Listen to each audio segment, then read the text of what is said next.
नमस्कार. आता आपण पाहत आहोत गणेश पुराण अध्याय 71 ते 80. काशी राजाच्या राजपुत्रांचा विवाह. आता हा गणेश पुराण क्रीडाखंड चालू आहे. श्री गणेशाय नमः. तत्पूर्वी आपण गणेशाची प्रार्थना करूया. वक्रतुंड महाकाय सूर्यकोटी समप्रभ निर्विघ्नं कुर्मे देव सर्वकार्येषु सर्वदा. गणनाथ सरस्वती रविशुक्रो बृहस्पती पंचैतान स्मरे नित्यं महापातकनाशनम. श्री गणेशाय नमः. दुसऱ्या दिवशी एकदा काशीराजा आपल्या राजसभेत बसला असता. म्हणजे याच्या आधी काशीराजाचं बरंच काही तो त्या महोत्कटाला घेऊन आला, पुरोहित म्हणून घेऊन आला. मग त्याच्यावर संकट कशी कोसळली, मग त्याने दोन राक्षसांचा कसा वध केला आणि महोत्कट आपला निघून गेलेला आहे. इथपर्यंतचे अध्याय आपण पाहिलेले आहेत. त्यामध्ये नरांतक आणि देवांतक या दोन राक्षसांचा त्यांनी वध केलेला आहे आणि आता मागून पुढे कथा ही चालू होत आहे. मग आपल्या प्रधानास उद्देशून तो काशीराजा म्हणाला, मी माझ्या मुलांचे विवाहासाठी महोत्कटास आणले होते, पण त्याच्यानंतर अनंत संकटे आली असता त्या बालमूर्तीने तिचे निवारण केले. आता आपणास कोणत्याही संकटाची भीती उरलेली नाही, म्हणून पुत्राचा विवाह लवकर उरकून घ्यावा. आता मागच्या अध्यायांमध्ये त्या काशीराजाला एकदा त्या अग्नीसकट त्या सगळ्या त्या ज्वाळासकट गजाननाने गिळलं, तेव्हा त्यालाही गिळलं होतं की नाही. त्याचा पुनर्जन्म दाखवला. मग त्याची सदेह गणेशपुरीला जाण्याची इच्छा होती. गणेशाच्या याला गावाला जिथं काय प्रत्येकाचा लोक आहे, इंद्रलोक, भूलोक, विष्णुलोक, ब्रह्मलोक, तसा या गणेश लोकाला देखील तो गेलेला आहे सदेह. पण ते सगळं नंतर पुढच्या गोष्टी आहेत. अजून हे मागून पुढे कथा, जसा सिनेमा एखादा उद्घाटत जात ना, आधी एंड दाखवतात आणि त्यातून कथा उलगडते, तसं हे चालू आहे. मग आता ह्यामध्ये त्याला आपल्या मुलांचे विवाह करून घ्यायचे आहेत. त्यावर प्रधान म्हणाला, महाराज, आपला विचार योग्यच आहे. आता आपण राजकुमाराच्या विवाहाच्या तयारीला लागलेले बरे. नंतर राजाने आणि प्रधानाने मिळून विवाहाची पूर्ण तयारी केली. शुभ मुहूर्तावर राजकुमारांचा विवाह लागला. तेव्हा अनेक राजे जमले होते. त्यांनी त्यास शुभ आशीर्वाद दिले. लग्न निर्विघ्नपणे पार पडल्यावर राजाने एके दिवशी विनायकास उत्तम पक्वान्नाचे भोजन दिले, तसेच वस्त्र अलंकार देऊन त्याचा गौरव केला. नंतर त्याला एका सुवर्ण रथात बसवून कश्यपाच्या आश्रमी त्याची रवानगी केली. म्हणजे हा विनायक महत्कट एकच आहे. सर्व लोक राजाच्या भोवती जमून शोक करू लागले, कारण इतकी सवय झाली होती लोकांना त्याची, आणि त्याने इतकी संकट यांची निवारण केली होती की आता ह्याला जाऊ देच नको, जायलाच नको असं सर्वांना वाटायला लागलं. याला इथेच आपल्यात राहू दे असं लोक राजाला विनवू लागले. महोत्कटाने त्यांची समजूत घातली आणि तो आपल्या आश्रमामध्ये जाण्यास निघाला. इथे हा अध्याय समाप्त झाला आहे. ओम गम गणपतये नमः. आता पुढचा अध्याय आहे महोत्कट अवताराची समाप्ती. अध्याय 72. श्री गणेशाय नमः. आश्रमात जाऊन दूतांनी कश्यपाला आणि आदितीला तुमचा पुत्र येत आहे असे सांगितल्यावर दोघेही लगबगीने बाहेर आले. विनायकाने त्यांना पाहून रथातून खाली उडी मारली आणि धावत जाऊन आपल्या मातेचे चरण धरले. इतक्यात काशीराजा त्या दोघांना म्हणाला, मी तुमच्या पुत्राला बरेच दिवस ठेवून घेतले, म्हणून रागावू नका. नंतर त्याने घडलेली सर्व हकीकत त्या दोघांना सांगितली. त्या दोघांचा महोत्कटाचा पराक्रम सांगितला. आदितीने त्या दोघांवरून दैभात ओवाळला. नंतर दोघे आश्रमात आत आले. तेथे काही दिवस काशीराजाने त्यांचा पाहुणचार घेतला. तो परत आपल्या राजधानीला गेला.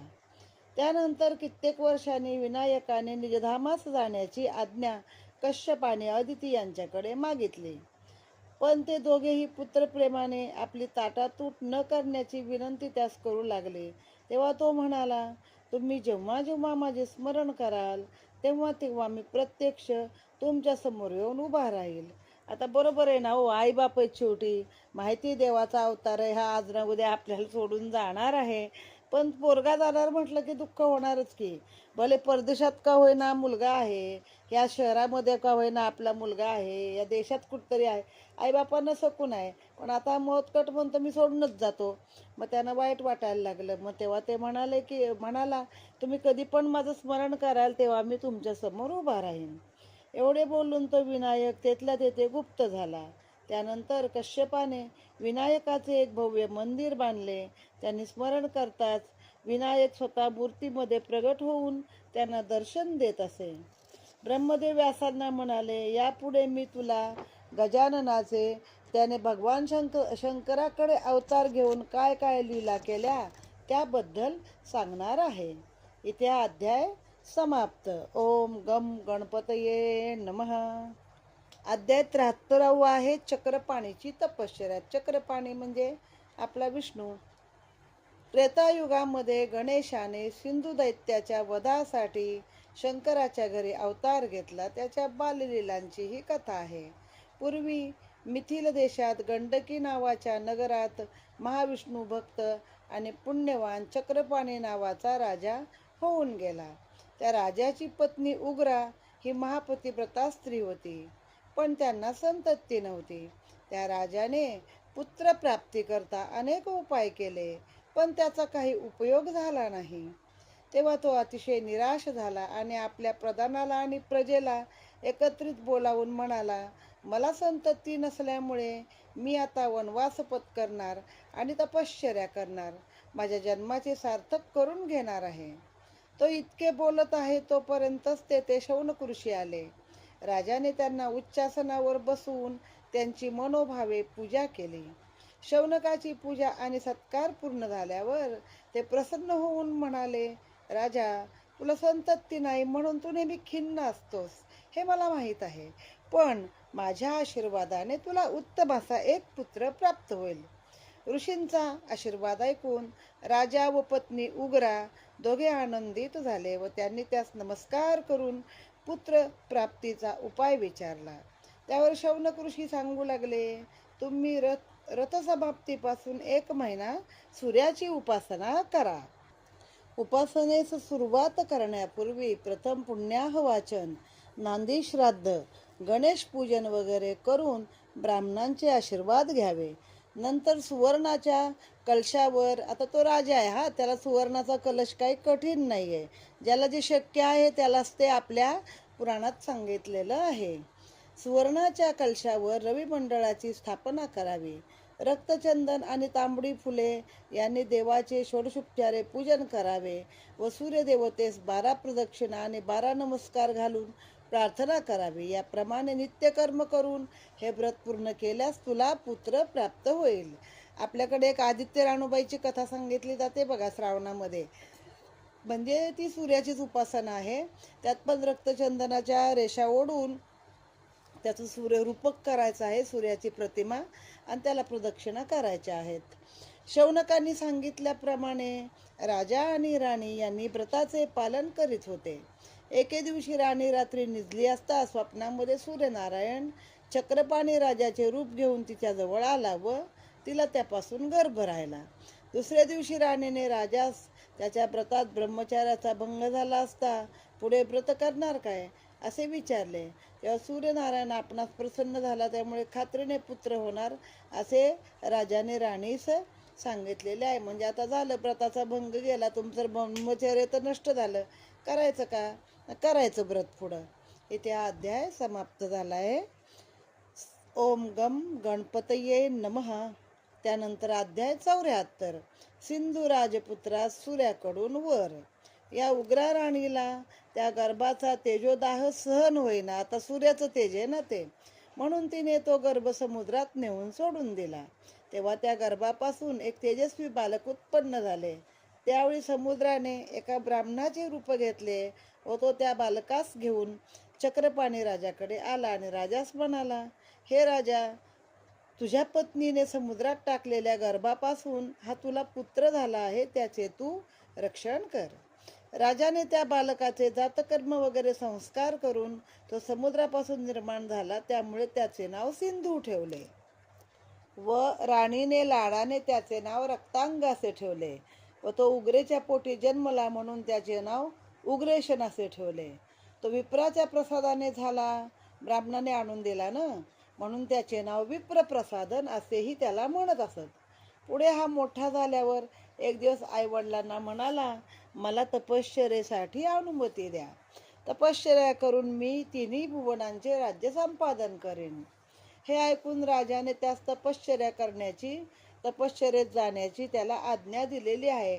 आता कशाला एक राज्य आहे ना बाबा तुझं, तिन्ही भुवनाचं राज्य कशाला पाहिजे? हे आता जसं चाललंय ना की आपला देश असून अजून दुसऱ्याचा कसा वळकवायचा, युद्ध चाललंय आता जे इस्रायल, अमेरिका, इराण, तशीच तेव्हा पण परिस्थिती. एकदा काय जरा ताकद आली, वर काय मिळाले की ह्या लोकांची सुरुवात होते. मग आता राजाने त्याला आज्ञा तर दिली, जा बाबा. तेव्हा तो घनदाट अरण्यात गेला. तेथे सूर्याकडे हात वर करून आणि एका अंगठ्यावर उभा राहून शुक्राचार्याकडून प्राप्त झालेल्या मंत्राचा जप करीत 2000 वर्षे उभा राहिला. आता शुक्राचार्यांकडचा जप म्हणजे मुळात ते राक्षसांचे गुरु, त्यामुळे तशीच परिस्थिती, तसाच मंत्र असणार आणि तीच परिस्थिती होणार आहे पुढे. तर सूर्यनारायण आले त्याच्या पुढं आणि म्हटले, बाबा तुझ्या उग्र तपश्चर्येने मी तुला प्रसन्न झालो आहे, तुला काय पाहिजे तो वर मागून घे. तेव्हा तो सूर्यनारायणाला म्हणाला, तू मला प्रसन्न झाला आहेस तर मला अमरत्व दे. सूर्यदेव सिंधूस म्हणाला, तू अमरत्व मागतो आहेस, पण जो जन्माला येतो त्याला मरण चुकत नाही. तथापि तुला सध्या असलेले देव, देवयोनी, मनुष्य, श्वापदे, नाग यांच्यापासून दिवस रात्री, पहाटे, संध्याकाळी इतक्या वेळा तुला मृत्यू येणार नाही. म्हणजे प्रत्येकाला हेच पाहिजे पुढं, मग हे बलशाली होतात आणि काय वाटेल ते स्वतःच वागू लागतात. आता ह्याला पण मिळालं, सगळे आत्या असलेले देव, मग नवा देव जन्माला आला तर तो मारणार ह्याला. देव, देव योनी, मनुष्य, मग देवाच्या योनीपासून, देवापासून जन्माला झाले पुत्र, थोडक्यात मनुष्य. देव योनीत जन्माला आले पुढच्या पिढ्या, ह्या कुणापासून तुला आता भीती नाहीये. शिवाय मी तुला देतो म्हणतो, अमृताचं भोजनही देतो. अमृत तू जोपर्यंत तुझ्या उदरात धारण करशील तोपर्यंत तुला मरण येणार नाही. असा वर देऊन सूर्यनारायण गुप्त झाले व तो सिंधू परत घरी आला. इथे हा अध्याय समाप्त झालेला आहे. पुढा दैत्यच झाला आहे. ओम गम गणपतये नमः. आता अध्याय 75 आहे, सिंधू दैत्याची स्वारी. म्हणजे अमरत्व मिळालं की ह्यांच्यातली राक्षसी वृत्ती जागी झाली आणि हे दैत्य झाले. अध्याय 75 आहे, सिंधू दैत्याची स्वारी. श्री गणेशाय नमः. सिंधू परत आल्यावर चक्रपाणीने त्यास राज्याभिषेक करून तो आणि राणी दोघे तपश्चर्येला वनात निघून गेले. राज्यप्राप्ती झाल्यावर सिंधू दैत्याने सर्व सैन्य एकत्रित केले व तो दिग्विजयास निघाला. एक एक राज्य जिंकून त्याने संपूर्ण पृथ्वी जिंकली आणि हा त्याचा अलोट पराक्रम पाहून अनेक दैत्य त्याच्या सैन्यामध्ये आले. सर्व पृथ्वी जिंकल्यावर त्याने इंद्रलोक, विष्णुलोक, ब्रह्मलोक इत्यादी जिंकून घेण्याचा विचार केला. त्याप्रमाणे काही दिवस गेल्यावर त्याने दैत्यांचे एक मोठे सैन्य जमा केले व ते घेऊन तो इंद्राच्या अमरावतीवरती चालून गेला. तेथे जाऊन सर्व अमरावतीची लुटालूट करण्याची आज्ञा त्याने आपल्या सैनिकांना दिली. आज्ञेप्रमाणे दैत्य अमरावतीची नासधूस लुटालूट करीत आहेत हे इंद्रास कळताच तो आपल्या ऐरावतावर बसून सिंधुराजाच्या समोर आला. तेव्हा सिंधूस इंद्राला पाहून तो त्याच्या हत्तीवरती धावला. त्याने ऐरावताचे 4 दात आपल्या हाताने वाकडे केले व त्यास जमिनीवर लोळवून इंद्रास धरले. त्यामुळे इंद्र घाबरला आणि सूक्ष्म रूप धारण करून सिंधूच्या हातून निसटला, पळात सुटला आणि कुठे गेला पळून पळून तर विष्णूकडे गेला आणि त्याने घडलेली सर्व हकीकत विष्णूला सांगितलेली आहे. इथे हा अध्याय समाप्त. ओम गम गणपतये नमः. त्यानंतर अध्याय 76 सिंधुरासुराचे विष्णूशी युद्ध. इंद्राची हकीकत ऐकून घेतल्यावर विष्णूने अमरावतीहून सिंधूस घालवून देण्याचे ठरविले व तो गरुडावर बसून अमरावतीला आला. तेथे विष्णू आल्याचे कळताच दैत्यांनी देवसैन्यावरती जोराची शस्त्रवृष्टी केली. आता विष्णू आलाय ना लढायला, चला अजून जोरात लढूया. त्यामुळे सर्व देव घाबरून इकडे तिकडे पळू लागले. देवसैन्य युद्धभूमी सोडून सैरावैरा पळत आहे हे पाहून विष्णूने आपले सुदर्शन चक्र दैत्य सैन्यावर सोडले. त्या चक्राने राक्षसांची मुंडकी तोडण्यास आरंभ केला. हजारो दैत्य मरून पडले. हा अनर्थ पाहून चंड मुंड इत्यादी महापराक्रमी राक्षस विष्णूवर धावून आले. तेव्हा त्याने गदा घेऊन त्यांच्यावर आघात करत चंडमुंड यासह सर्व राक्षस सैन्य मागे परतवले.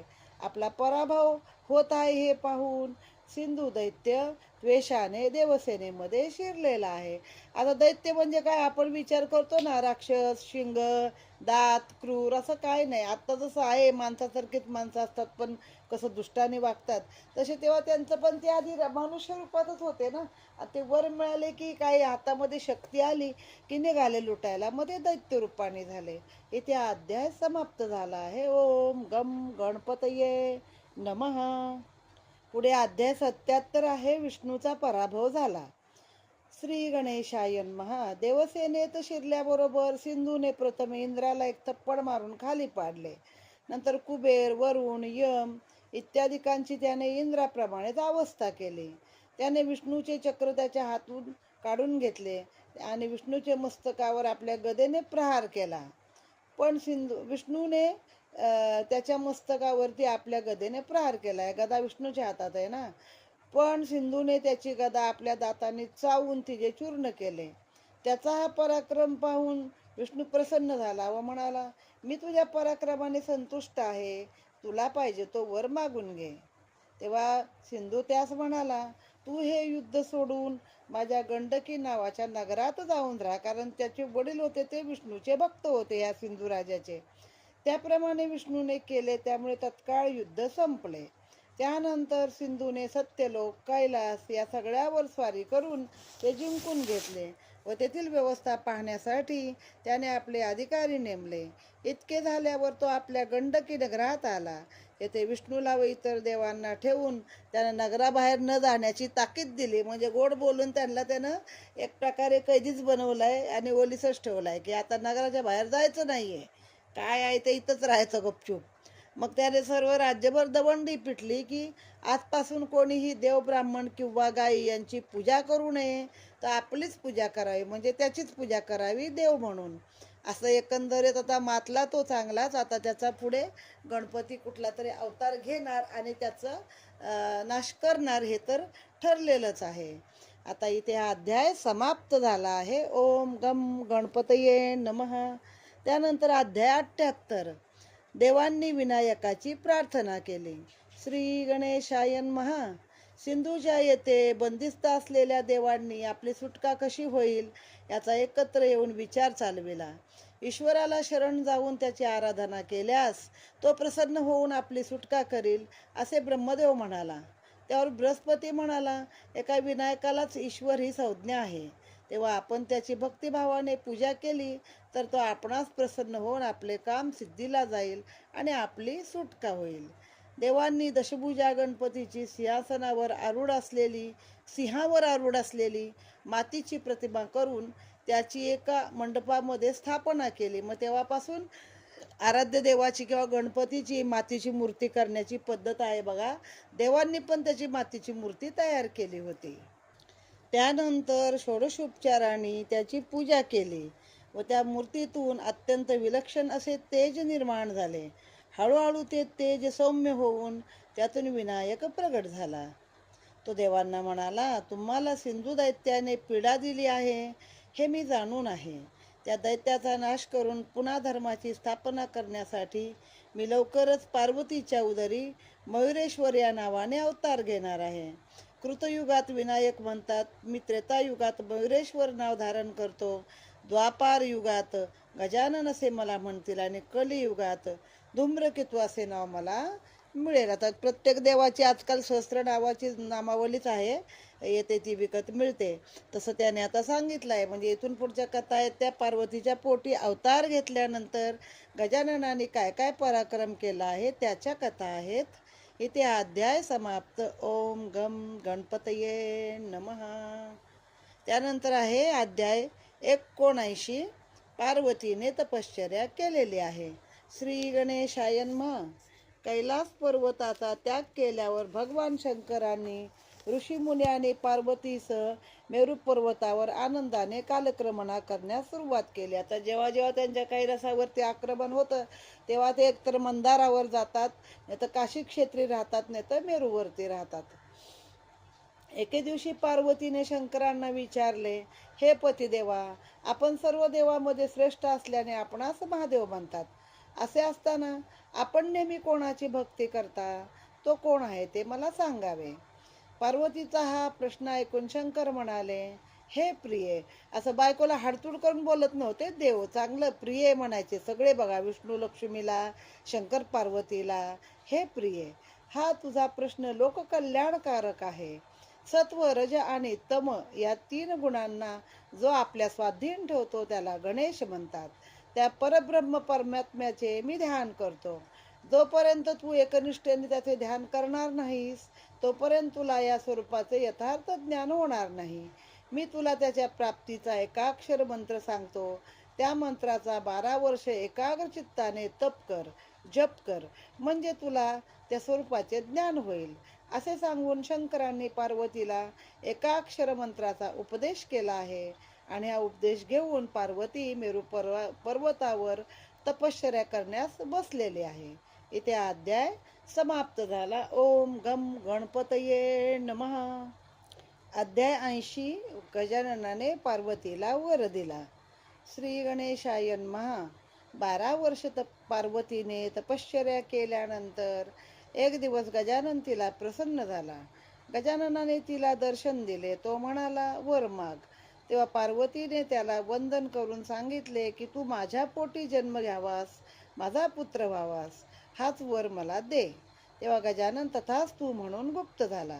पार्वती आपली तपश्चर्या संपवून शंकराकडे आली व तिने गजाननाकडून मिळविलेला जो वर आहे तो त्यांना सांगितला. तेव्हा गजानन म्हणाले, हे गिरिजे, तो परमात्मा आता तुझ्या उदरी खचितच जन्म घेणार आणि दुष्टांचा नाश करून या भूमीचा भार तो संपवणार आहे. असाच लगेचच हा एकदमच छोटा अध्याय आहे. इथे हा अध्याय समाप्त झालेला आहे. ओम गम गणपतये नमः.